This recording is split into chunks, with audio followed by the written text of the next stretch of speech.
अक्सर पेशेंट्स मेरे पास आते हैं और कहते हैं कि डॉक्टर हम कम खाना खा रहे हैं या फिर एक ही वक्त का खाना खा रहे हैं। हमने बहुत कुछ खाना छोड़ दिया है, फिर भी हमारा वेट लॉस नहीं हो रहा है, या फिर टेम्पररी वेट लॉस होता है फिर और ज़्यादा वेट गेन हो जाता है।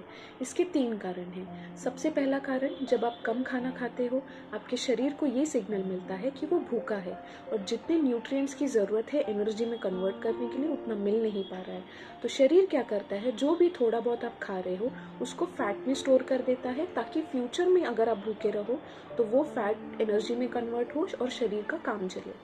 दूसरा कारण ये है कि जब आप टेम्पररी वेट लॉस एक्सपीरियंस करते हो, वो फैट लॉस नहीं, वो मसल लॉस होता है। मसल्स को शरीर एनर्जी में कन्वर्ट कर देता है और उसी से काम चलाता है, और उसके वजह से आपको टेम्पररी वेट लॉस का भी एक्सपीरियंस होता है। तीसरा कारण ये है कि जब आपकी मेटाबॉलिज्म स्लो हो जाती है कम खाना खाने से, यानी कि खाने से एनर्जी में कन्वर्ट होने की जो प्रक्रिया है वो स्लो हो जाती है, और इसके वजह से फैट स्टोरेज बढ़ जाता है और इन टर्न वेट गेन ज़्यादा हो जाता है।